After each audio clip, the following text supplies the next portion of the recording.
করার জন্য। ওরা ওই জায়গায় পৌঁছানোর আগেই নবীজি সাল্লাল্লাহু আলাইহি ওয়াসাল্লাম ঘুমিয়ে পড়েছেন। নবীজি বলেন, সারা রাত আমি ঘুমে ঘুমোর, কি হয়েছে আমি কিছুই টের পাই নাই। সকালবেলায় সূর্যের আলো যখন আমার চোখে পড়েছে, আমার এরপরে ঘুম ভেঙেছে। এর আগে ঘুমানোর পরে সারা রাত ব্যাপী কি হয়েছে এর কোনো কিছুর ব্যাপারে আমার কোনো খবর নাই। সাধারণত আমাদের মানুষের মধ্যে কিছু বদ খাসলাত আছে। মনে করেন একটা যুবক ছেলে, তার হায়াতের 20-25 বছর অপরাধ অন্যায় পাপাচারের সাথে কেটেছে। ওলামায়ে কেরামের সোহবতে গিয়া, দাওয়াত ও তাবলীগের মেহনতে গিয়া 3 চিল্লা দিয়ে আসছে। গেছিল দাড়ি ছাড়া, আসছে দাড়ি নিয়া। গেছিল শর্ট জামা গায়ে দিয়া, এসেছে লম্বা জামা গায়ে দিয়ে। গিয়েছিল খালি মাথায়, আসছে মাথায় পাগড়ি বেঁধে। দাড়ি ছিল না, এখন লম্বা দাড়ি। এইবার যখন ছেলেটা 4 মাস পরে এলাকায় আসলো, বলেন তো 4 মাস আগে তার যে চরিত্র ছিল, 4 মাস পরে ওই রকম চরিত্র আর তার থাকবে নাকি? বরং 4 মাস আগে সে যেই কাজগুলোর মাধ্যমে মজা নিত, 4 মাস পরে ওই কাজ কেউ করতে দেখলে ওর কষ্ট লাগবে। আরে কি গুনাহটা করতেছে। কারণ বান্দা যদি তওবা করে, আল্লাহ তাআলা তার সব গুনাহ মাফ করে দেয়। মনে করেন মসজিদে আজান হয়েছে, নামাজের সময়, আসরের নামাজ অথবা মাগরিবের নামাজ। যুবকটা বাড়ি থেকে বাজার পাড়ি দিয়ে মসজিদে আসবে। মসজিদের পাশেই সেই চায়ের দোকান, যেইখানে বসে বিগত হায়াতের লম্বা সময় সে আড্ডা দিয়েছে। দোকানটার দিকে ঘাড়টা ঘুরায় দেখে দোকানে সবাই আছে, শুধু সে নাই। চিন্তা করলো, এদের সাথে তো জীবনের বহু সময় কাটছে, আমি একটু চেষ্টা করি, দেখি এরা দ্বীনের পথে ফিরে আসে কিনা। এইবার দোকানের সামনে গিয়ে ওয়াজ করা শুরু করে দিয়েছে। বাইরে ও চাচারা, দাদারা, বন্ধুরা, ভাইরা, এ হায়াত বড় সংকীর্ণ, হায়াত বড় কম। আজান ইকামত তো জন্মের সময় হয়ে গেছে, শুধুমাত্র নামাজটা বাকি। আসো সব কিছু বাদ দিয়ে মসজিদে যাইব না, ছেড়ে দেই। এই সুন্দর কথাগুলো যখন সে মানুষকে বলবে, তখন 2 ভাগে মানুষ বিভক্ত হয়ে যাবে। একদল চিন্তা করবে না কথাগুলো ঠিক, আর একদল এই কথার প্রতিক্রিয়া এভাবে প্রকাশ করবে, বলবে, মিয়া তুমি 2 দিনের বৈরাগী পাত্রে কইতাছো অন্য, 6 মাস আগে তোমার ঠেলায় টিকতে পারি নাই। তোমারে আল্লাহ ভালো বানাইছে, আল্লাহ যখন চাইবে তখন আমরা ভালো হব। কথা বুঝেন নাই? তার মানে তুমিও তো আগে এই কাজগুলা করছো, এখন আমাদের করতে মানা করো কেন? আমার আপনার নবী উম্মতকে কোন বিষয়ে মানা করবে, এটা হারাম। নবী যদি নবুয়তির আগে ওই ধরনের কোন কাজ করে থাকে, কাফেররা বলবে, মুহাম্মদ তুমি তো এটা করছো এক সময়, এখন আমাদের মানা করো কেন? এই কথাটাও যেন কাফেররা আমার আপনার নবীকে না বলতে পারে, এই জন্য আমার আপনার নবীকে নবুয়তির আগে বিশেষ ব্যবস্থাপনায় আল্লাহ হেফাজত করেছে। তাহলে নবীজির নবুয়তির আগের চরিত্র যেমন, পরের চরিত্র তেমন। একটু তফাৎ তো আছে, তফাৎ আছে না? একটা উদাহরণ দিই, তাইলে বুঝতে সহজ হবে ইনশাআল্লাহ। মনে করেন আপনি সৌদি আরব থেকে একটা স্বর্ণের বার আনছেন, বিস্কিট, স্বর্ণের বিস্কিট আনছেন।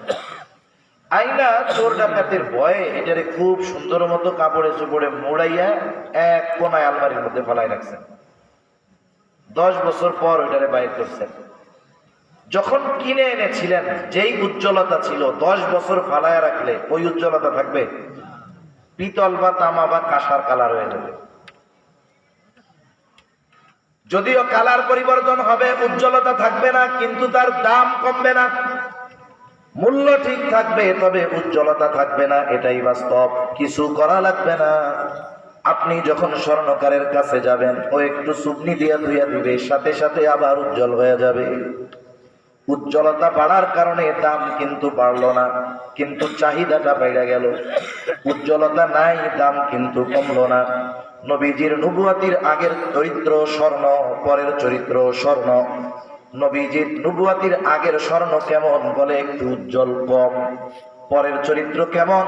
বলে নবুয়তির কুদরতি পানি দিয়ে যখন আল্লাহ তাআলা এই চরিত্রকে একটু ধুয়ে দিয়েছে, চরিত্রের উজ্জ্বলতা বেড়ে গেছে।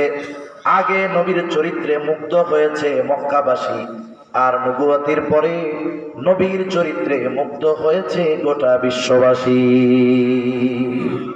এতটুকুই তফাৎ, আর কোনো কিছু না।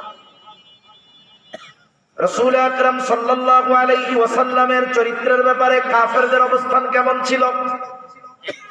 কাফেররা আমার আপনার নবীকে একবার দুইবার নয়, বারবার হত্যার প্রচেষ্টা করেছে।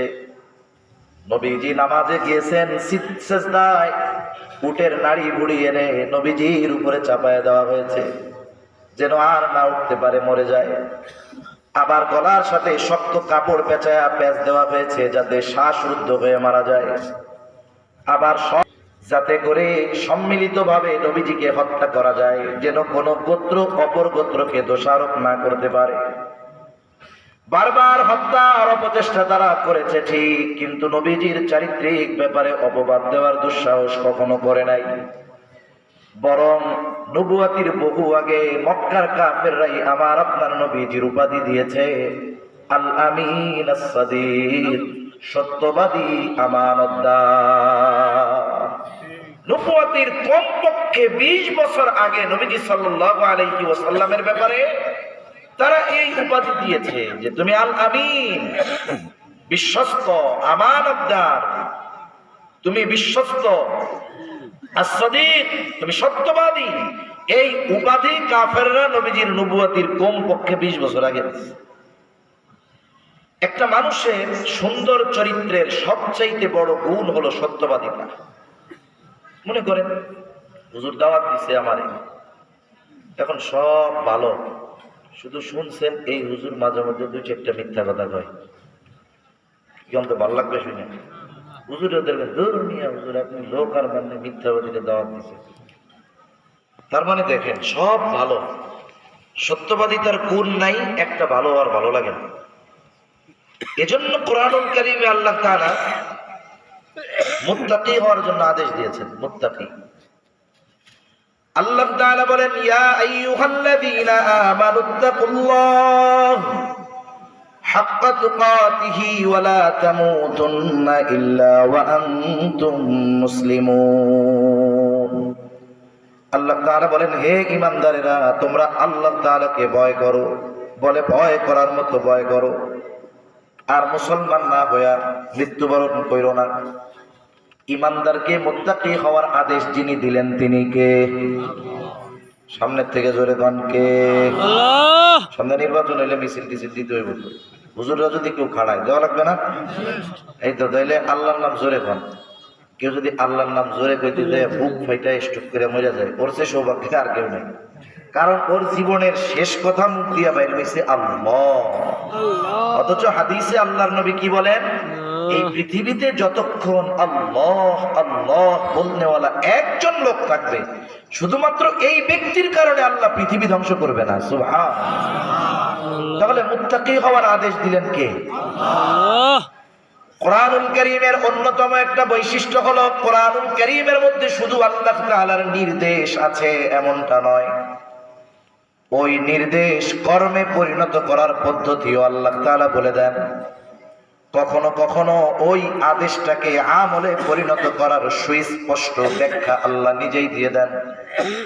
আবার কিছু কিছু ক্ষেত্রে নিজে আদেশ করেন, তবে ব্যাখ্যা নিজে করেন না, ব্যাখ্যা নবীর থেকে শিখতে বলেন। সুবহানাল্লাহ।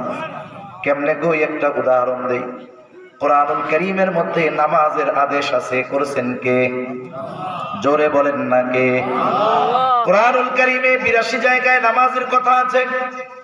আবার এইটা ভাবার কোনো সুযোগ নাই 82 বার বলছে, এই জন্য মনে হয় নামাজের গুরুত্ব বেশি। মুফাসসিরিনে কেরামগণ বলেন 82 জায়গায় নামাজের কথা উল্লেখ করার কমপক্ষে 82টা কারণ রয়েছে। একই কারণে 2 বার উল্লেখ হয় নাই। উল্লেখ করছে যখন বুঝতে হবে এই জায়গায় অন্য কারণও আছে, এই জন্য উল্লেখ করছে। তো 82 বার হোক আর একবার হোক, আল্লাহ তাআলা নামাজের আদেশ করেছেন। ঈমানের পরে সবচেয়ে গুরুত্বপূর্ণ ইবাদত নামাজ। বলেন তো, রাসূলের সুন্নাহ হাদিস বাদ দিয়ে আল্লাহ কোরআনে নামাজের আদেশ করেছে। সারা পৃথিবীর সব বিজ্ঞ আলেমদেরকে দায়িত্ব দেওয়া হইল আমরা এই যে ফজরের 2 রাকাত সুন্নাত যেভাবে পড়ি সবকিছু কোরআনের থেকে বাইর করে দেন, সম্ভব কিয়ামত পর্যন্ত হায়াত পাইলেও সম্ভব নয়, স্পষ্টভাবে বার করা যাবে না। এই জায়গায় তো ইঙ্গিত আছে যে নামাজের আদেশ করছে আল্লাহ, বলে নামাজ কার কাছ থেকে শিখবা? নবীজি বলেন সল্লু কামা রাআইতুমুনি উসাল্লি। আরে নামাজ আদেশ করেছেন আল্লাহ, আর নামাজ আমার থেকে শিখবা। নবী বলেন সল্লু কামা রাআইতুমুনি উসাল্লি, নামাজ পড়ো যেভাবে আমাকে নামাজ পড়তে দেখো। সুবহানাল্লাহ। এজন্য আল্লাহ তাআলা কখনো আদেশ করার পরে সুস্পষ্টভাবে ওই আদেশ বাস্তবায়ন করার পদ্ধতি বলে দেন। আমরা যদি আল্লাহ তাআলার কাছে জিজ্ঞাসা করি, আল্লাহ আপনি মুত্তাকি হতে বললেন, কেমনে মুত্তাকি হব? আল্লাহ তাআলা মুত্তাকি হওয়ার যতগুলো পথ বলে দিয়েছেন এর মধ্যে অন্যতম পথ আল্লাহ তাআলা বলেন ইয়া আইয়ুহাল্লাযীনা আমানুত্তাকুল্লাহ ওয়া কুনু মা'আস সাদিকিন। আল্লাহ তাআলা বলেন তোমরা সত্যবাদীদের সঙ্গী হয়ে যাও। তার মানে সত্যবাদিতা এমন একটা গুণ, বুজুর্গানে দ্বীন বলেন যে যেই ব্যক্তি পরিপূর্ণভাবে সত্যবাদিতার গুণ অর্জন করতে পারে বাকি সব ভালো গুণ এমনিতেই তার মধ্যে পাওয়া যায়। সুবহানাল্লাহ বলেন। যেমন মনে করেন এক প্রত্যন্ত গ্রাম অঞ্চলে এখনো অনেক জায়গায় মুরব্বীরা আছে, যদি শুনে ম্যাট্রিক আইএ পাস মনে করে যে এর চাইতে বাংলাদেশে আর শিক্ষিত কেউ নাই। আগে তো ম্যাট্রিক আইএ পাস করলে মানুষজন দেখতে আসতো 10 গ্রাম পাড়ি দিয়া, আর যদি শুনতো 3-4টা লেটার পাইছে তাইলে তো কাম সারা, ওরে না দেখা পর্যন্ত আর ঘুম আসতো না। এখন ওই প্রত্যন্ত অঞ্চলের ওই গ্রামের একটা ছেলে ঢাকা ইউনিভার্সিটি থেকে অনার্স মাস্টার্স সব কইরা পিএইচডি এমফিল কইরা ডইরা এখন সে অনেক বড় এক উচ্চ চাকরিজীবী, বাংলাদেশের সবচেয়ে বড় শিক্ষিত ওই সিলেবাসের লাইনে। এখন গ্রামের মানুষ, ও গ্রামে যখন আসছে গ্রামের মানুষ দেখতে আসছে যে আমাদের এলাকার সবচেয়ে বড় শিক্ষিত মানুষ, সবাই দেখা দেখা চলে যাইতেছে। এক মুরব্বী পাশে দাঁড়ায়, এখন জিজ্ঞাসা করে মুরব্বী কিছু বলবেন? বলে হ্যাঁ বাবা তুমি কি লেখাপড়া করছো? বলে ঢাকা ভার্সিটিতে অনার্স মাস্টার্স করছি, অমুক সাবজেক্টের উপরে পিএইচডি করছি, এমফিল করছি, এই সেই বাংলাদেশের পড়ালেখা সব শেষ। এখন মুরব্বী শিক্ষিত বলতে কি বুঝে? ম্যাট্রিক আর আইএ পাস। মুরব্বী জিজ্ঞেস করে বাজান বুঝলাম ডাক্তার টাক্তার সব হয়েছে, তুমি কি আইএ পাস করছিলে আব্বা? এখন বলতো যেই লোকটা অনার্স করতে যাবে তার তো আইএ পাস এমনি হওয়া লাগবে, ঠিক আছে না? আপনি যদি মুফতি সাহেবের জিজ্ঞাসা করেন, আপনি তো মুফতি সাহেব, আপনি কি মৌলানা হয়েছিলেন? এ কি প্রশ্ন হইল? তার মানে যিনি বলবেন মুফতি, বুঝতে হবে উনি কম পক্ষে আগে কওমি মাদ্রাসার যে শিক্ষা সিলেবাস তাকমিল কমপ্লিট করছে, দাওরা শেষ করছে মৌলানা সাহেব। সাদিকিন, এই সত্যবাদিতার গুণ এমন এক গুণ, এটা যার অর্জিত হয়েছে বাকি সব তার মধ্যে আছে। এই গুণে আল্লাহ তাআলা আমার আপনার নবীকে পরিপূর্ণভাবে গুণান্বিত করেছেন। সুবহানাল্লাহ। মক্কার কাফেররা আমার আপনার নবীজির ব্যাপারে অপবাদ দেওয়ার দুঃসাহস করে নাই, বরং নবীজির ব্যাপারে আল আমিন আস-সাদিক, এটা নবুয়তির বহু আগে নবীজির উপাধি দ্বারা দিয়েছে। শুধু তাই না, নবুয়তির পর নবীজি প্রথমে 3 বছর গোপনে দাওয়াত দিয়েছেন। আল্লাহ তাআলা আদেশ করলেন ওয়া আনদির আশীরাতাকাল আকরাবিন। আল্লাহ তাআলা বলেন এখন তো আর গোপনে চলবে না, আপনি সতর্ক করেন আপনার আশেপাশে পাড়া প্রতিবেশী বন্ধু বান্ধব যারা আছে সবাইকে। নবীজি সাল্লাল্লাহু আলাইহি ওয়াসাল্লাম তাদেরকে সতর্ক করবেন কিভাবে? বলে দাওয়াতটা একসাথে সকলের কাছে কেমনে পৌঁছানো যায়। নবীজি উঠে গেলেন আবু কুবাইস পাহাড়ের উপর, আর এক বর্ণনা বলে সাফা পাহাড়ের উপর। যদিও শব্দ দুইটা ব্যতিক্রম কিন্তু উদ্দেশ্য এক। ঢাকার থেকে একজন আমারে ফোন দিছে, হুজুর কই আছেন? আমি বললাম আসি হইলাম ফরিদপুর। সত্য কথা নাকি মিথ্যা কথা? আপনারা মনে হয় বুঝেন না। সত্য না, ফরিদপুর আছে। আবার আর একজন ফোন দিয়েছে, বলে আছেন কোথায়? আমি বললাম আসি নগরকান্দা। এটাও সত্য, ওটাও সত্য। কেন? বলে নগরকান্দা হলো ফরিদপুরের অংশ, আবু কুবাইস পাহাড়ও ঠিক, সাফা পাহাড়ও ঠিক। কারণ সাফা পাহাড় হলো আবু কুবাইস পাহাড়েরই একটা অংশ। আবু কুবাইস পাহাড়ের একটা বৈশিষ্ট্য ছিল মক্কার কাফেরদের কাছে। যেমন আমরা যেমন ওয়াজ মাহফিলে চেয়ার দেখে আসি না, চেহারা দেখে আসি। মনে করেন ওয়াজ মাহফিলে যদি বাংলাদেশের সেরা একজন পরিচিত আলোচক হয়, কণ্ঠ ভালো, তাহলে দেখা যাবে কি রাত 12টার সময়ও হাজার হাজার মানুষ, লাখ লাখ মানুষ তার কথা শোনার জন্য অপেক্ষা করতেছে। আবার দেখা যাবে আসছে একজন বুজুর্গ, কণ্ঠ ভালো না, বাংলা বাংলা কথা কয়, কিছুক্ষণ সময় বসে থেকে আরেকজন ভালো লাগে না। তার মানে ওনারা ওয়াজ শুনতে আসে চেহারা দেখা, এই চেয়ারের মর্যাদা করে না। মক্কার মানুষের কাছে আবু কুবাইস পাহাড়ের একটা মর্যাদা ছিল। ওই পাহাড়ে উঠে যদি কোনো ব্যক্তি হোক আরবি বা অনারবি, ধনী অথবা গরিব, পরিচিত অথবা অপরিচিত, সে যেই হোক না কেন, ওই পাহাড়ে উঠে মক্কাবাসীর কাছে যদি সে কোনো বিষয়ের জন্য সাহায্য চাইত, মক্কাবাসী ব্যক্তি দেখত না, ওই পাহাড়ের প্রতি তাদের মর্যাদার কারণে ছুটে আসতো সাহায্য করার জন্য। আজকে এই পাহাড়ের উপরে অন্য কেউ নয়, অপরিচিত কেউ নয়, অনারবি কেউ নয়, আল আমিন উঠেছে, সবাইকে ডাকছে। বুড়া বুড়া সকলে চলে আসছে, দুগ্ধপোষ্য শিশু কোলে নিয়ে মাও হাজির। তো মুহাম্মদ, কেন আপনি আমাদেরকে এখানে একত্রিত করেছেন, জমা করেছেন? নবীজি এবার বলেন, আমি যদি তোমাদেরকে এই খবর দেই, এই পাহাড়ের পেছন দিকে ঘোড়ায় সাওয়ার একদল সৈন্য অস্ত্র সহ তোমাদের উপরে আক্রমণ করার জন্য অপেক্ষা করতেছে, প্রস্তুতি নিচ্ছে, আকুনতুম মুসাদ্দিকিয়া, তোমরা কি আমার এই কথার সত্যায়ন করবা নাকি? তোমরা আমার কথা বিশ্বাস করবা নাকি? নবীজি তাদের দিকে প্রশ্ন ছুড়ে দিলেন। এই প্রশ্ন করার পরে সমস্বরে সকলে জবাব দিয়ে বলে, মুহাম্মদ, কেন নয়, ইতিপূর্বে আমরা তোমাকে সর্ব অবস্থায় সত্যবাদী পেয়েছি। গোটা 43 বছরে তুমি একটা মিথ্যা কথা বলো নাই, আর আজকে মিথ্যা কথা বলবা, এটা হইতে পারে? তার মানে মক্কার কাফেররা নবীজির সত্যবাদিতার ব্যাপারে কত বিশ্বস্ত ছিল, এবং তারা এই সত্যবাদিতার সত্যায়ন কিভাবে করেছে এর মাধ্যমে এটা বোঝা যায়। আমি বলতেছি সহজ যে 43 বছরে একটা মিথ্যা কথা বলে নাই, আমরা শুনতেছি সহজ, কিন্তু আমাদের অবস্থা একদিন একটা মিথ্যা কথা ছাড়া কাটানো এটা কঠিন।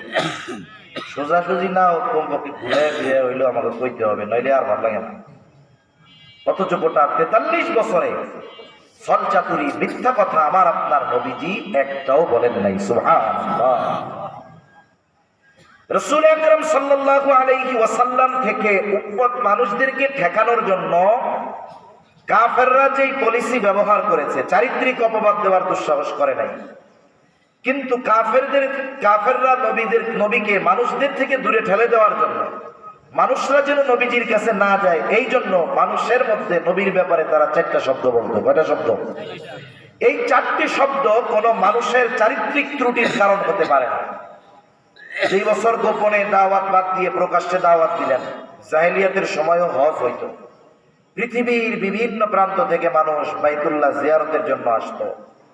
কাফেররা চিন্তা করতেছে, মুহাম্মাদের পরিচয় তো মক্কার বাইরে নাই, কিন্তু যদি বাহিরের মানুষগুলো আসে, মুহাম্মদ যদি ওদেরকে নিজের দলে ভিড়ায় নেয়, তাইলে ওর পরিচিতি, খ্যাতি সব তো দূরে ছড়ায় যাবে। তাহলে কি করা যায়? সবাই মিলে মিটিং করছে, মানুষজন যারা যারা আসবে এদেরকে সতর্ক করতে হবে যেন কেউ মুহাম্মাদের কাছে না যায়।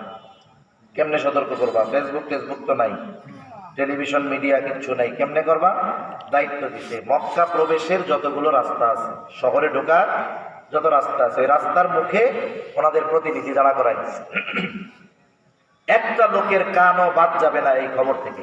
কি মনে করেন, উত্তর দিকে একদল দাঁড়া করাই দিয়েছে, ওই রাস্তায় যত মানুষ মক্কা শহরে ঢুকবে, ওই জায়গায় যারা প্রতিনিধি, মানুষরা আসলেই আওয়াজ করে বলে, এই শোনো, মক্কায় কিন্তু একজন লোক আছে, তার নাম হলো মুহাম্মদ, খবরদার, সে কিন্তু একজন গণক, তার দ্বারের কাছে যাবা না। দক্ষিণ দিকের প্রবেশের রাস্তার মুখে আর এক দল দাঁড় করায় দিছে, সে মানুষ আসলেই ঘোষণা দেয়, তারা শোনো, মক্কায় একজন লোক আছে মুহাম্মদ, খবরদার, সে কিন্তু একজন গণক, তার ধারের কাছে তোমরা যাবা না। সে কিন্তু একজন পাগল, তার ধারের কাছে তোমরা যাবা না। পশ্চিম দিকের প্রবেশের মুখে একদল দাঁড় করায় দিছে। যারাই আসে উঁচু আওয়াজে ঘোষণা করে জানায় দেয়, মক্কায় একজন লোক আছে, তার নাম হলো মুহাম্মদ, সে কিন্তু কবি, খবরদার তার কাছে যাওয়া। পূর্ব দিকের প্রবেশের রাস্তার মুখে আর একদল দাঁড় করায় দিছে, বলে শোনো, মক্কায় একজন লোক আছে, তার নাম হলো মুহাম্মদ, সে কিন্তু একজন জাদুকর, খবরদার তার কাছে তোমরা কেউ যাবা না। বলেন তো, পৃথিবীর বিভিন্ন প্রান্ত থেকে যেই মানুষগুলো আসতেছিল, এরা কি কেউ চিনে মুহাম্মদকে? আল্লাহ বলে, তোরা সিস্টেম করছস, ওয়ামাকারু ওয়ামাকারাল্লাহ ওয়াল্লাহু খায়রুল মাকিরিন। তোরা ষড়যন্ত্র করছস, নবীর কাছে এদের যাইতে দিবি না।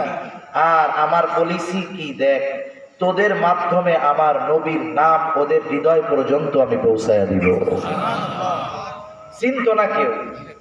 এখন ওরা যেহেতু গুরুত্ব সহকারে বলতেছে মোহাম্মদ মোহাম্মদ, এখন মক্কায় এই মানুষগুলো ঢুইকা একটা গুঞ্জর হয়ে গেছে, কে রে মোহাম্মদ?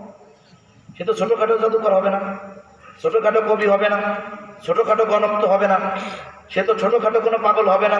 এর তো আগে দেখতে হবে। সুবহানাল্লাহ। মানুষের অভ্যাস কি বলে, আল ইনসানু হারিসুন আলা মা মুনিআ, মানুষের যেটা থেকে মানা করবেন দেখবেন এটা শুধু করতেই থাকে, এটা না করলে আর ভালো লাগে না। আপনি আমার কাছে একটা কথা বলে বলবেন যে হুজুর এই কথাটা আপনারে বললাম, আপনি কেউ করেন না। বিশ্বাস করেন, যতক্ষণ কমপক্ষে আমার বউর কাছে না বলবো ততক্ষণ আমার ভালো লাগবে না। মানুষের অভ্যাস ওইটা, ওদেরকে মানা করছে, এখন খালি দেখতে মন চায়। দলে দলে সবাই খোঁজে কোথায় মোহাম্মদ, কোথায় মোহাম্মদ। কেউ গেছে জাদু দেখার জন্য, কেউ কবিতা শোনার জন্য, কেউ হাত দেখানোর জন্য, কেউ জাদু দেখার জন্য। আমার আপনার নবী জাদুকর নয়, আমার আপনার নবী কবিও নয়, আমার আপনার নবী গণক নয়, আমার আপনার নবী পাগলও নয়। নবীর কাছে এই সব কিছুই নাই। নবীর কাছে যা ছিল তা হলো কোরআন। নবীর কাছে যেই যাইত নবীজি কোরআন শোনা দিতেন। ১৫০০ বছর আগে নবীজি এই দুনিয়া ছেড়ে মদিনার জমিনে শুয়ে আছে।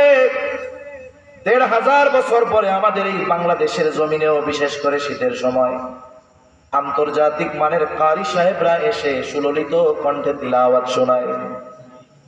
যেমন আজকে ঢাকায় হয়েছে ইকরার উদ্যোগে আন্তর্জাতিক কেরাত মাহফিল, ইকরার তত্ত্বাবধানে দেশের বিভিন্ন স্থানে হবে।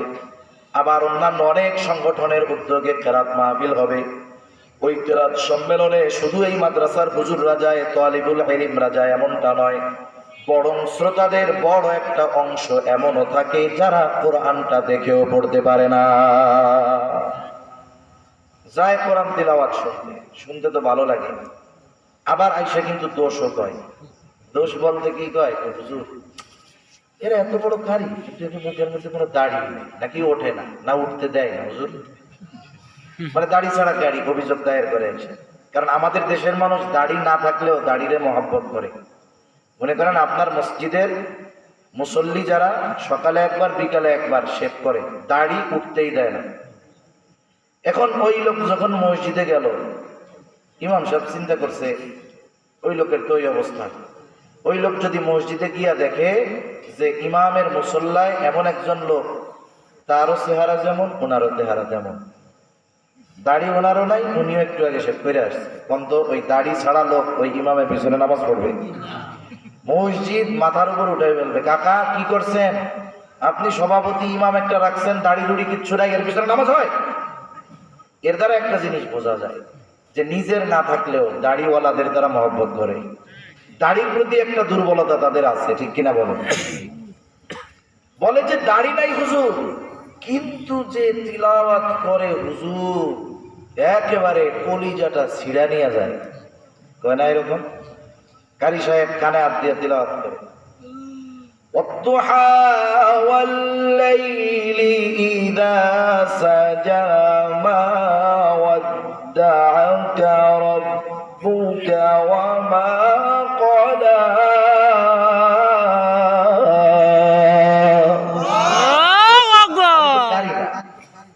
তাই আপনার আল্লাহু আকবার কইয়া উঠছেন। আর ওই প্রশিক্ষণ প্রাপ্ত কারি যখন একটানে সূরা দোহা কইয়া ছাড়ে, তখন মানুষের উত্তেজনা বাড়তে থাকে যে কোন সময় শেষ করব। আর এই যে অন্তরের মধ্যে কোরআন তিলাওয়াতের জোশ উঠছে, জবান খুলে আল্লাহু আকবার বলবো, ঠিক কিনা বলে? ঠিক। কোন কারিম তিলাওয়াতে? বলে যার মুখে দাড়ি নাই ১৫০০ বছর পরে। এই কারির কণ্ঠে তিলাওয়াত শুনে হৃদয়ের অবস্থা এরকম। আর যার উপরে স্বয়ং কোরআন নাজিল হয়েছে, স্বয়ং আল্লাহ রাব্বুল আলামিন যাকে কোরআন শুনিয়েছেন জিবরাইল আলাইহিস সালামের মাধ্যমে, বলেন তো তার কণ্ঠে যখন মানুষ তিলাওয়াত শুনতো, যারা শুনতো তারা আমাদের মতো মূর্খ নয়, তারাও আরবি ভাষার সাহিত্য সম্পর্কে জানে। ওই মানুষগুলো কোরআন না মানলেও কোরআন আমাদের চাইতে আরো ভালো বুঝে। ওই মানুষগুলো যখন জাদু দেখতে গিয়ে, কবিতা শুনতে গিয়ে নবীজির পবিত্র জবানে কোরআনের তিলাওয়াত শুনতো, দেখা যাইতো গেছে পাগল দেখার জন্য, কোরআনের তিলাওয়াত শুনে তাদের অন্তরে ঈমানের নূর প্রজ্বলিত হয়ে যাইতো। এজন্য রাসূল আকরাম সাল্লাল্লাহু আলাইহি ওয়াসাল্লামের চারিত্রিক সৌন্দর্যে মক্কাবাসীও মুগ্ধ ছিল। মক্কাবাসী নবীজির চরিত্রের ব্যাপারে অপবাদ দেওয়ার দুঃসাহস করতে পারে নাই, বরং তার চরিত্রের সৌন্দর্যের সত্যায়ন করতে বারবার বাধ্য হয়েছে। কিন্তু আফসোস লাগে, মুসলমানের ঘরে জন্ম নিয়ে অনেক মুসলমানের সন্তান নবীজির চরিত্রের ব্যাপারে অপবাদ দিতে চায়, ঠিক কিনা গো? কিন্তু মনে রাখতে হবে, এটা ইসমাইল বুখারী সাহেব না, যে চরিত্রের, আমার চরিত্রের ব্যাপারে যদি মিথ্যা কোনো কথাও বলা হয়, মানুষ যখন শুনবে হুজুর এই কাজটা করছে, একবারে 100% দুই ভাগে বিভক্ত হবে। একদল হয়তো বলবে না হুজুর এটা করতে পারে না, আর একদল কম পক্ষে বলবে না রে বেটা কিছু বটে কিছু রটে। তার মানে আমার প্রতি অন্যান্যদের আস্থা ভালোবাসা কমবে। কিন্তু বলেন তো, সারা পৃথিবীর সব কাফেররা যদি একযোগে আমাদের নবীর চরিত্রের ব্যাপারে অপবাদ দেওয়ার অপচেষ্টা করে, এই কারণে নবীর প্রতি ভালোবাসা বিন্দু পরিমাণ কমবে আমাদের অন্তরে? বলেন তো কমবে তো নাই। আর এই কথা বলার কারণে নবীর মোহাব্বতের জোশে মন চাইবে ওরে যদি পাইতাম পার তলে ফেলে গলায় পাড়া দিয়ে জিহ্বাটা টেনে ছেড়ে দিতাম। তাহলে নবীজির চারিত্রিক ব্যাপারে অপবাদ দিয়ে নবীর প্রকৃত উম্মতের হৃদয়ে নবীজির ভালোবাসা কমানো সম্ভব? রাসূলুল্লাহ সাল্লাল্লাহু আলাইহি ওয়াসাল্লামের চারিত্রিক ব্যাপারে অনেকগুলো কথা তুলে একটা দুইটা বলি। অনেকে বলে যে মুহাম্মদ সাল্লাল্লাহু আলাইহি ওয়াসাল্লাম বয়স 25 বছর, বিবাহ করেছে 40 বছরের বৃদ্ধা খাদিজাকে, বলে সম্পদের লোভে বিয়ে করছে, নাউজুবিল্লাহ।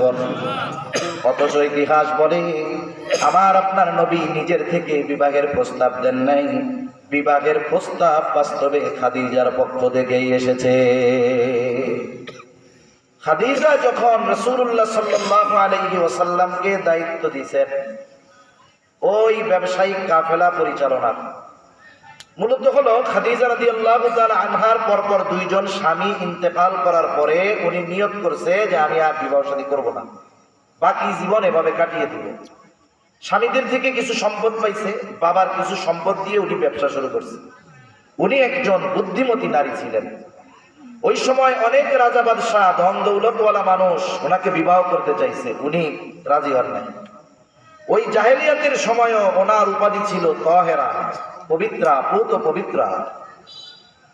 উনি ব্যবসা করেছেন, সফল ব্যবসায়ী। ওনার ব্যবসার ইতিহাসে সবচাইতে বড় প্রতিনিধি প্রেরণ করবেন মক্কা থেকে সিরিয়া, সিরিয়া থেকে মক্কা। দায়িত্ব কারে দেওয়া হয়? চিন্তা করতেছে একজন আমানতদার লোক দরকার। ওই বছর মক্কায় একটি দুর্ভিক্ষ। আবু তালেব এই খবর জানতে পেরে আমার আপনার নবীকে বলতেছে, মোহাম্মদ, খাদিজা তো এরকম একজন লোক খুঁজতেছে, আর তোমার চরিত্রের ব্যাপারে সবাই জানে, তুমি গিয়ে খাদিজারে কও, তাইলে খাদিজা তোমাকে এই দায়িত্ব দিবে, তাহলে আমাদের কষ্ট হয়তো কিছুটা কমবে। নবীজি বলছেন যে আমি চাইয়া দায়িত্ব নিতে পারবো না, সে যদি আমাকে প্রস্তাব দেয় তাহলে সেটা ভিন্ন বিষয়। কারণ দায়িত্ব চেয়ে নেওয়া এক বিষয়, দায়িত্ব চাপায়া দেওয়া আর এক বিষয়। কোন বিষয়ের দায়িত্ব যদি আমি চাইয়া নেই বড় গলায় যে আমারে এই দায়িত্বটা দেন, আমি চেয়ে নিলাম, এখন এই দায়িত্ব পালনে যদি ব্যর্থ হই, আপনারা জামাতবদ্ধভাবে আমারে বকা জড়া করবেন, দুরু হুজুর তোমার কাম এটা না, তুমি আমাকে ওই দায়িত্ব নিতে চাইছো, তোমার কাম কি এগুলা? কিন্তু আমি দায়িত্ব নিতে চাই না, একেবারে সবাই আমার জোর করে দায়িত্ব দিচ্ছে, বলতেছে কোনো অসুবিধা নাই, আমরা আছি, আপনি দায়িত্ব নেন। নেওয়ার পরে আমি ফেল। এখন আপনারা কিছু বলার আগে আমি জোর গলায় বলবো আমারে দায়িত্ব দিচ্ছেন কেন? এটা কি চাইছি? এই জন্য দায়িত্ব চেয়ে নেওয়া, চাপায়া দেওয়া এক বিষয় নয়। তবে কিছু কিছু ক্ষেত্রে আছে, যেমন ইউসুফ আলাইহিস সালাম খাদ্যমন্ত্রীর দায়িত্ব চাইয়া গেছে, ওটা ভিন্ন প্রেক্ষাপট, ওদিকে গেলে আলোচনা অন্যদিক চলে যাবে। আবার হযরত লুকমান আলাইহিস সালাম, উনি নবী না? উনি নবী নয়। ওনার ব্যাপারে আসছে তাফসীরের মধ্যে হাদিস আসছে যে ওনাকে আল্লাহ তাআলা নবুয়ত অথবা হিকমত দুটো থেকে একটা গ্রহণ করার সুযোগ দিয়েছে, বেছে নেওয়ার জন্য অপশন দিয়েছে, এটাও নিতে পারেন ওইটাও নিতে পারেন। প্রত্যেকটা নবী পরিপূর্ণ হিকমতওয়ালা। নবুয়ত, হিকমত নবুয়তের একটা অংশ, তার মানে প্রত্যেকটা নবী পরিপূর্ণ হিকমতওয়ালা। এখন এই সুযোগ থাকার পরেও উনি না নবুয়তি গ্রহণ না করে হিকমত গ্রহণ। জিজ্ঞাসা করা হলো, লোকমান কেন আপনি নবুয়তের মতো গুরুত্বপূর্ণ দায়িত্ব নেওয়ার সুযোগ থাকার পরেও হিকমতকে গ্রহণ করেছেন? হযরত লোকমান বলে, আল্লাহ তাআলা যদি আমাকে নিজ থেকে নবুয়তের দায়িত্ব দিতেন তাহলে আমাকে বেছে নেওয়ার জন্য সুযোগ দিতেন না, সরাসরি আমাকে নবুয়ত দিয়ে দিতেন। আর নিজে যখন নবুয়ত দিতেন ওই দায়িত্ব পালনে যত ব্যবস্থাপনা দরকার সব তিনি গ্রহণ করতেন। আর যদি নিজের থেকে আমি নবুয়তকে বেছে নিতাম আর ওই দায়িত্ব পালনে যদি কোনো ত্রুটি বিচ্যুতি হতো তাহলে আল্লাহ তাআলার সামনে আমাকে জবাবদিহিতার কাঠগড়ায় দাঁড়ানো লাগতো। আরেকটা উদাহরণ দিই, কষ্ট হইতেছে না তো আপনাদের? আমার তো হইতেছে। এখন রাসূলুল্লাহ সাল্লাল্লাহু আলাইহি ওয়াসাল্লাম প্রথম দিকে যখন ওহী নাজিল হয়, জিবরাইল আলাইহিস সালাম আয়েশা ওহী শোনায় যান। জিবরাইল আলাইহিস সালামের পড়া শেষ হওয়ার আগে নবীজি খালি মুখ দিয়ে পড়তে থাকে। পড়ে কেন? চিন্তা করে কইয়া যদি চইলা যায়, আমি যদি ভুলা যাই তাহলে কাজটা কেমন হইব। এজন্য নবীজি জিবরাইল আলাইহিস সালামেরটা কান দিয়ে শুনে আর নিজেও মুখ দিয়ে যা শুনতেছে আওড়াইতে থাকে। আল্লাহ তাআলা বলেন, লা তুহাররিক বিহি লিসানাকা লিতা'জালা বিহি ইন্না আলাইনা জামআহু ওয়া কুরআনা ফাইযা ক্বরা'নাহু ফাত্তাবি' কুরআনা সুম্মা ইন্না আলাইনা বায়ানা। আল্লাহ রাব্বুল আলামিন বলেন, লা তুহাররিক লিসানাকা লিতা'জালা বিহি, আপনি তাড়াহুড়ো করে আপনার জবান বারবার আওড়াবেন না। লা তুহাররিক বিহি লিসানাকা লিতা'জালা বিহি, তাড়াহুড়ো করে বারবার আপনি আপনার জবান আওড়াবেন না। কেন? কেন জবান আওড়ায় আল্লাহ তাআলা জানে। কেমন যেন আল্লাহ তাআলা বলে, হাবিব আপনি কি মনে করতেছেন জিবরাইল আপনাকে যা শোনাচ্ছে তা আপনার থেকে হারিয়ে যাবে, ছুটে যাবে, জমা করতে পারবেন না? আপনার কোনো চিন্তা নাই। ইন্না আলাইনা জামআহু ওয়া কুরআনা, আল্লাহ তাআলা বলেন, হাবিব আপনি শুধু তারটা শুনবেন, কারণ নবুয়ত তো আমি দিয়েছি, আমি ওহী পাঠাইতেছি। এটা শুধু সংরক্ষণ করার দায়িত্ব আমার নয়, বরং আপনাকে পড়ায়া দেওয়ার দায়িত্ব আমার। আল্লাহ রাব্বুল আলামিন বলেন, সুম্মা ইন্না আলাইনা বায়ানা, আল্লাহ তাআলা বলেন, লা তুহাররিক বিহি লিসানাকা লিতা'জালা বিহি ইন্না আলাইনা জামআহু ওয়া কুরআনা ফাইযা ক্বরা'নাহু ফাত্তাবি' কুরআনা। আপনার কাজ কি? আমি আপনারে যেটা পড়া শোনাই, তার মানে আমার পক্ষ থেকে যা নিয়ে জিবরাইল আপনারে পড়ে শোনায় এটা তো আমারই কথা। সুতরাং কি করবেন? ফাত্তাবি'উ কুরআনা, আপনি তার অনুসরণ করবেন, শুনতে থাকবেন। আপনার জমা আনানো লাগবে না, হারানোর কোনো ভয় তো নাই। জমাও আমি করব, পড়ায়া আমি দিব। হাবিব চিন্তা করেন কেন, এই কোরআনের আয়াতগুলোর ব্যাখ্যা কি হবে এটা নিয়ে চিন্তারও কারণ নাই। সুম্মা ইন্না আলাইনা বায়ানা, এইগুলোর ব্যাখ্যা বিশ্লেষণ আপনাকে জানায় দেওয়ার দায়িত্ব আমার। এজন্য নবীজি ওহী দুই প্রকার। কয় প্রকার? কোরআন এক ওহী, নবীজির কথা হাদিস আর এক ওহী। লম্বা হয়ে যাবে কথা, ওইদিকে আর যাওয়া যাবে না। এই ওহী দুই প্রকার, মাতলু গায়রে মাতলু। মাতলু হলো কোরআন, গায়রে মাতলু হলো নবীজির হাদিস। এগুলো যদিও শব্দ বলি নবীজির জবানের, কিন্তু এই শব্দগুলো নবীর দিলে ডাইলা দিচ্ছেন কে? আল্লাহ তাআলা। এগুলো কোরআনের ব্যাখ্যা। এখন কি, ওহী সংরক্ষণের দায়িত্ব আল্লাহ তাআলা দিয়েছেন। নবুয়াত নবীকে আল্লাহ দিয়েছেন। এই নবুয়াত দেওয়ার পরে ওহী নাজিল করে এগুলো পুরো সংরক্ষণের দায়িত্ব আল্লাহ দিয়েছেন। তাহলে দেখেন, কোরআনের শুধু শব্দ অর্থ সংরক্ষিত নয়, ব্যাখ্যাও সংরক্ষিত। এজন্য দেখেন না, যখন কোনো ইসলাম বিদ্বেষী কোরআনের কোনো আয়াতের অপব্যাখ্যা করে, পাবলিক না বুঝলেও হুজুররা আর বসে থাকে না, ঠিক কিনা বলেন? কোরআনের অপব্যাখ্যাকারীর বিরুদ্ধে দাঁড়িয়ে যায়।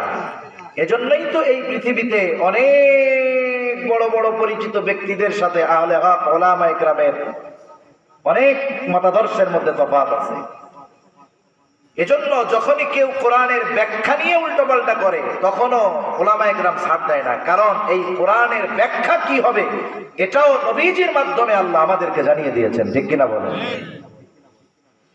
এক কথার থেকে আর একদিন চলে গেলাম। রাসূলুল্লাহ সাল্লাল্লাহু আলাইহি ওয়াসাল্লাম বলেন, সে যদি আমাকে প্রস্তাব দেয় তাহলে আমি বিষয়টা ভেবে দেখব। আবু তালেব চলে গেছে খাদিজার কাছে, গিয়া বলে, খাদিজা, আপনি নাকি একজন লোক খুঁজতেছেন দায়িত্ব দেওয়ার জন্য, ওই দায়িত্বটা যদি আমার ভাতিজাকে দেওয়া হয় কেমন হয়?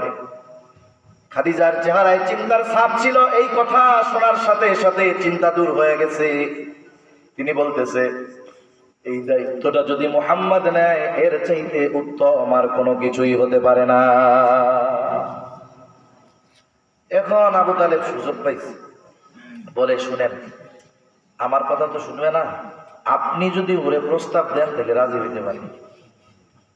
খাদিজা কি বলে? খাদিজা সম্ভ্রান্ত একজন মহিলা, সম্ভ্রান্ত একজন নারী। ওই আরবের মধ্যে তার অবস্থান নারীদের মধ্যে প্রথম শ্রেণী। খাদিজা বলে, আবু তালেব, মুহাম্মদ ব্যতীত আপনি যদি অন্য কারো ব্যাপারে আমাকে বলতেন আমি কশ্চিনকালেও প্রস্তাব দিতাম না, কিন্তু মুহাম্মাদের ব্যাপারে আমার কোনো আপত্তি নাই। খাদিজা আমার আপনার নবীকে প্রস্তাব দিলেন। এইবার নবীজি কাফেলার দায়িত্ব গ্রহণ করলেন। এই কাফেলার খেদমতের জন্য দেওয়া হলো খাদিজার গোলাম মায়সারাকে। মায়সারাকে খাদিজা বলতেন, এ হলো আমার চোখ, এত বিশ্বাস করত। সফর শেষ হলো। মক্কা থেকে যেই মালগুলো সিরিয়ার বাজারে নেওয়া হলো, দ্বিগুণ লাভে নবীজি বিক্রয় করলেন। আবার সিরিয়া থেকে মক্কায় যেই সমস্ত মাল নিয়ে আসলেন, মক্কার বাজারে প্রায় দ্বিগুণ লাভে নবীজি বিক্রয় করলেন। এইবার দুইজনের মধ্যে ব্যবসায়িক সম্পর্ক মোটামুটি শেষ। ব্যবসার সব কিছু বুঝাই দিয়ে আসলেন। মায়সারার কাছে পুরা সফরের কারগুজারি শুনতে চায় খাদিজা। পুরা সফরের কারগুজারি শোনায়।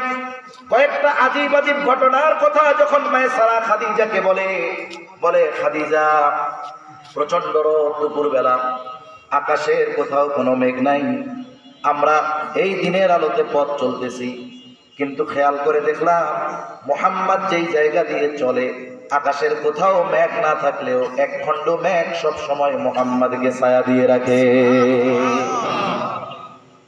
এরপরে বলে, আর একদিন দেখলাম একটা গাছের ছায়ায় মুহাম্মদ ঘুমোচ্ছে, বিশ্রাম নিচ্ছে। স্বাভাবিক বিষয় হলো সূর্য সরে যাওয়ার সাথে সাথে আলোটাও সরে যাওয়ার কথা, ছায়া সরে যাওয়ার কথা, কিন্তু আমি ভালো করে খেয়াল করে দেখলাম সূর্য সরে গেছে, ছায়া তো জায়গায়। কাছে গিয়া দেখি সূর্য সরে গেছে ঠিক, গাছ স্বয়ং নিজের থেকে ঝুঁকে নবীজিকে ছায়া দিচ্ছে। আরেক জায়গায় নবীজি বিশ্রাম নিচ্ছেন, ওইখানে এক পাদ্রী মায়সারাকে জিজ্ঞাসা করে, এই যুবকের পরিচয় কি, বাড়ি কোথায়, নাম কি, বাপের নাম কি, বংশ কি? বলে, সব কথা আমি যখন খুলে বললাম তখন এই পাদ্রী বলে, এই যুবকটা ভবিষ্যতে হয়তো নবী হবে। এই যে কথাটা বলছে, যখন ওই যে হেরা গুহায় কোরআন নাজিল হলো, নবীজি অসুস্থ, শরীর কাঁপতেছে, প্রচন্ড জ্বর আক্রান্ত। নবীজি ঘরে চলে আসলেন, কম্বল দিয়ে পেঁচাইতে বললেন। এরপরে খাদিজাতুল কুবরা একজনের কাছে আমার আপনার নবীকে নিয়ে গেছে, তার নাম হলো আরাকা বিন নাউফেল। এটা তো নবুয়াতির পরে।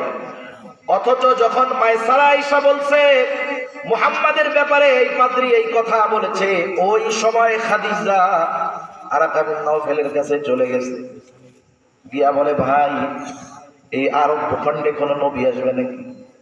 আরাকা বিন নাউফেল বলতেছে যে হ্যাঁ, কিতাবের আলোকে তো এটাই মনে হয়, অচিরেই আরব ভূখণ্ডে একজন নবী আসবে। ওই সময় থেকে আল্লাহ তাআলা খাদিজার অন্তরে নবীজি সাল্লাল্লাহু আলাইহি ওয়াসাল্লামের মহব্বত ঢুকায় দিয়েছে। এইবার বান্ধবীদের মজলিসে খাদিজা শুধু রাসূলুল্লাহ সাল্লাল্লাহু আলাইহি ওয়াসাল্লামের প্রশংসা করে আর আলোচনা করে। স্বাভাবিকভাবে যদি কোনো নারী, যদি কোনো মেয়ে তার বান্ধবীদের মজলিসে কোনো পুরুষের ব্যাপারে আলোচনা করে, স্বাভাবিক বান্ধবীরা কি বলবে? তোমার মনে হয় তার খুব পছন্দ হয়েছে, ঠিক না?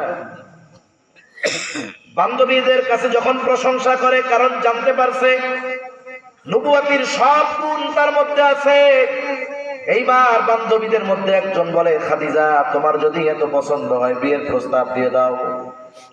খাদিজা বলে, আমি যদি প্রস্তাব দেই, মুহাম্মদ যদি প্রস্তাব ফিরিয়ে দেয়, এটা আমার জন্য লজ্জার কারণ হবে। মেয়েটা বলে, তাইলে আমি তোমার পক্ষ থেকে প্রস্তাব দিয়ে দেই। খাদিজা বলে, না, তুমি তার মনোভাবটা জানো, তবে আমার কথাটা তুমি গোপন রাখবা। এইবার ওই মেয়েটা গিয়া, আমার আপনার নবীর বয়স ইতিমধ্যে সময় কেটে গেছে, নবীর বয়স 25, ব্যবসার সফর যখন শুরু হয় নবীর বয়স 22। এইবার গিয়া বলে, মুহাম্মদ বয়স তো কম হলো না, তুমি কি বিয়ে শাদী করবা না? নবীজি বলে, আমার হাতে তো এখন টাকা পয়সা নাই, আমি নিঃস্ব। বলে, কেউ যদি তোমার সব খরচ বহন করার দায়িত্ব নেয়, তুমি কি রাজি আছো নাকি? বলে, আমার চাচা আছে, তাই গিয়া জিজ্ঞাসা করেন, তার কাছে গিয়া বলো। এইবার আবু তালেবের কাছে প্রস্তাব দেওয়া হলো, লম্বা ইতিহাস। এরপরে আবু তালেবের খুতবায় আমার আপনার নবীজির সাথে খাদিজাতুল কুবরার বিবাহ হয়ে গেল। নবুয়তির আগেও এই বিবাহের সিদ্ধান্ত কার ছিল? জোরে বলেন না, কার? আল্লাহ তাআলা। পবিত্র কোরআনুল কারীমের সূরাতুদ দুহা, এই সূরার মধ্যে আল্লাহ তাআলা আমার আপনার নবীকে নবুয়তির পূর্বে প্রদত্ত কয়েকটা নিয়ামতের কথা বলছেন। নিয়ামত তো অনেক আছে, কয়েকটার কথা বলছেন। কেন? বলে, কয়েকদিন ওহী আসা বন্ধ, নবীজি অসুস্থ, তাহাজ্জুদে উঠতে পারেন নাই। একজন দুষ্ট মহিলা বলতেছে মুহাম্মাদের রব তার উপরে অসন্তুষ্ট, তারে ছেড়ে দিচ্ছে। এই কথা বলছে। স্বাভাবিক নবীজির মনে কষ্ট লাগছে। আল্লাহ তাআলা সান্ত্বনা দিয়ে এই সূরা নাযিল করেছেন। আল্লাহ তাআলা বলেন, ওয়াদ-দুহা ওয়াল-লাইলি ইযা সাজা মা ওয়াদ্দাআকা রাব্বুকা ওয়া মা ক্বালা। প্রভাতের শপথ, রাতের শপথ যখন তা অন্ধকারাচ্ছন্ন হয়। মা ওয়াদ্দাআকা রাব্বুকা ওয়া মা ক্বালা, আপনার রব আপনার উপরে অসন্তুষ্ট নয়, আপনার রব আপনারে ত্যাগও করে নাই।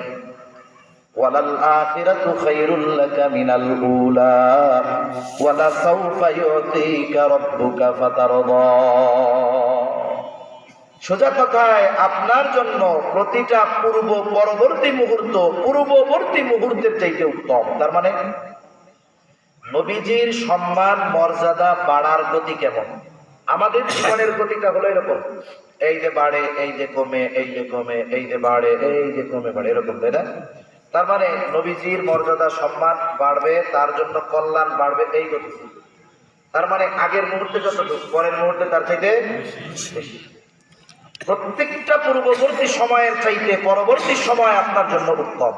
এটা দুনিয়ারও হইতে পারে, আখিরাতেরও হইতে পারে।